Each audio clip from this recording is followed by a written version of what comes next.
Hello, my name is Kirioth, and I've come to the realisation that I want a game that does not exist. My perfect game, the game that I would spend all my time playing, it's not actually a thing. It's not a real thing. It only exists in my imagination, and it's making me increasingly sad. And I'm making this video as almost a plea to see if anyone else wants the same thing as me. If they've found it, what is it?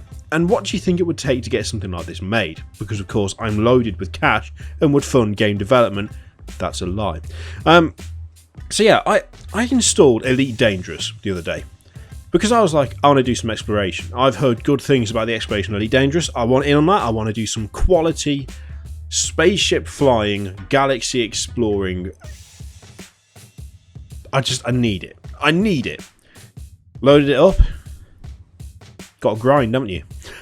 You've got to bloody grind to get a better ship so that you can explore better. You need to load your ship up a certain way so that you can explore. And I looked at it, looked at the ship I had, went, I can't do it in that. How long would it take to get what I need to go on a proper, big, long, galaxy-spanning exploration mission in Elite Dangerous? Looked at a few subreddits, looked at a few guides. That's not happening. It's just not happening. There's no way. I literally don't have time to do it. And it made me sad because every now and again I reminisce. I fall into a little trance. And I remember playing Freelancer, specifically playing Freelancer online, modded Freelancer, where there were mods that added in systems and ships. And I remember being taken around the server that I ended up sort of making my online home. One of the admins gave me enough money to buy a decent ship, to buy some decent weapons, said, this is basically what we have, but there's so much more than this. These are some of the nicer but still touristy systems, but you can just go off on one and you will find stuff like hours out of where everyone else hangs out. That was amazing to me. I remember buying, it was the Valkyrie N1, which was an upgraded version of the Valkyrie, which was part of the Rhineland faction in the base game of Freelancer. It was quality. Not many people used it. It was really maneuverable and it was well armoured, but it didn't have level 10 weapons all over it. It only had 3 level 10 weapon slots and 2 level 9 weapon slots, but I didn't care. Also, it didn't have a front-facing turret, it had a rear-facing turret, which is a disadvantage because all the other ships that players use for PvP had a front-facing. I didn't care. I loved the Valkyrie, so I stuck with it, and I did really well with it, so it was fine. But I remember getting the guns that I wanted. I asked around, got some advice, got the guns I thought would be good for it, and immediately just left. I left the populated areas of that server and went straight off into the unknown. I found planets that were not in the base game. I found systems that weren't in the base game. I discovered so much stuff. I found trade routes. It was amazing. I absolutely loved it. And it's that kind of experience that I completely miss and haven't had since. Like, I just haven't had it. Even when I first played Elite Dangerous, it straight away felt really quite grindy, and exploration just wasn't a big thing. Like, it wasn't made out to be a particularly big thing at the time. And I know we've got things like Star Citizen coming, but all of these games seem to fall under the same umbrella where the focus isn't on going off and doing what you want. The focus is on making enough to be able to go off and do what you want. And I'm starting to wonder if maybe that is an element of game design that perhaps we don't need in every game. You know? I don't think we need it in every single game. I think I would really enjoy a game where I was basically given, it literally is my wish list. That's all this is. I know such a thing does not exist, and I wish it did, but I know it doesn't exist. The wish list would be a space exploration game where you fly a ship. Landing on planets would be nice, but I don't think it would be required. I would love to be able to pick a chassis, pick what parts I want to put on it, and then I could pick what I wanted to do. If you decide you want to go exploring, then there is a way to make money and materials in order to repair and upgrade your ship as you go. I'm not talking you start out in a little piece of ship with one gun and one wing and a hole in the side, and you've got to build your way up to being the most powerful admiral in the galaxy or any of that shit. I don't care about any of that. I'm talking, pick what you want to start.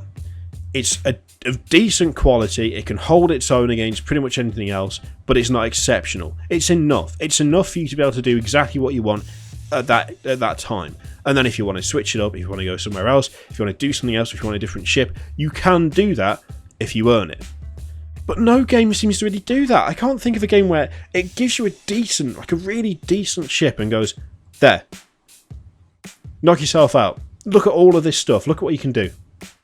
You can just go off on one. It's the same thing with like naval action. I got excited about because, yeah, I enjoyed the ship combat, but then there was that whole thing of which suggested that you'd be able to just go sailing around the world, and I really love the idea of that, and I love the idea of getting a bigger and better ship, almost like Sid Meier's Pirates. But you know, the one that you start out in is perfectly good. You can keep going in a fucking sloop in Sid Meier's Pirates if you really want to, but I wanted that in space. Like, I want to be able to just pick the thing I want, pick what's on it, and then just get shown the universe, and the game goes, knock yourself out. Any direction, go where you like. Literally go where you like. We don't care where you go. No matter where you go, there'll be something to look at, or there'll be something to do. There'll be some way of turning that discovery into the ability to upgrade your stuff, which means you can just keep flying. I'm really hoping that Star Citizen might be the answer to this, but I don't even know how long it'll be before Star Citizen is properly finished. And even then, there's got to be the grind. You've got to have that. You've got to have that income. You've got to have that ability to build up. The problem that I have is that so many games start you off with nothing, and you have to build your way up from there. There are very few games, in my experience, that start you off with something pretty decent and then show you something exceptional. Instead, it's, this is shit, but if you work really hard, you can have something that's really good. What I want is, this is something that's good, and if you work really hard, you can get something that's exceptional. But it's not required. It doesn't matter if you don't want to do that. Like, yeah, sure, it would be nice to just roam through space in Star Citizen in a massive, like, capital ship. That'd be cool. I'd like that. But realistically, without spending a load of actual real money or time that I don't have on the game, I would also like it to be possible for me to take my current ship, which I believe is the Hornet, and take that on big exploration missions, you know? It just doesn't seem to exist. And I guess one of the underlying problems with all of this is that I don't know if I'd ever have that experience again. That moment in Freelancer where I was given something and told, make your own way, go. You've got decent stuff, now do what you like. I can't think of another time where I've had that happen in a game. And it's something that I miss, because I feel like it opens things up straight away. And at a time when I don't have a huge amount of free time, it provides a way of playing a game that I currently don't have. It's the same thing with, like, sometimes this is a right confession. Sometimes I really consider cheating in Dark Souls. Dark Souls 1, Dark Souls 3. I want to go back to Scholar of the First Sin at some point. But sometimes I just want to explore. I just want to run around, and I don't have to worry about enemies. I don't have to worry about dying or losing 2 million souls or whatever. I just want to go around, and I want to look for secrets and clues and really get to know the areas that I'm in, like, intimately, properly, like, know all the little ins and outs without having to worry about the stuff that makes the game, well, what the game is. I mean, the Dark Souls universe is a really amazing place to explore, but it's not easy to explore. And sometimes I feel like we could do with games that the focus isn't on how much can you grind or how many people can you kill, but the focus should be more on how far can you get, what can you find, what can you discover, what is it that you can find of your own volition and then show someone else and go, look at this amazing thing I found. I don't feel like that's something that's served particularly well in game design these days. There's a lot of challenge, there's a lot of story, there's a lot of open world stuff, but there's not much in the way of just plain exploration. And I miss the feeling I got when that first happened to me, and I just can't find anything that replaces it, you know? I mean, if you know of any game that sounds like that, if you know of any game that matches the description I've given, then by all means let me know what it is, because I want to check it out, because I feel like I want something like that again. And if no such thing exists, then, well, what do we do? Do we just make do with what we've got? Or accept that the idea is just an idea and is unlikely to be put into practice? I don't know. If you enjoyed that little bit of rambling, then feel free to like the video. You can click another video there, and you can do all kinds of stuff like subscribe and go to my Patreon page, all of that if you want to, you don't have to. And in the meantime, thank you very much for watching, and I'll see you next time. Toodaloo.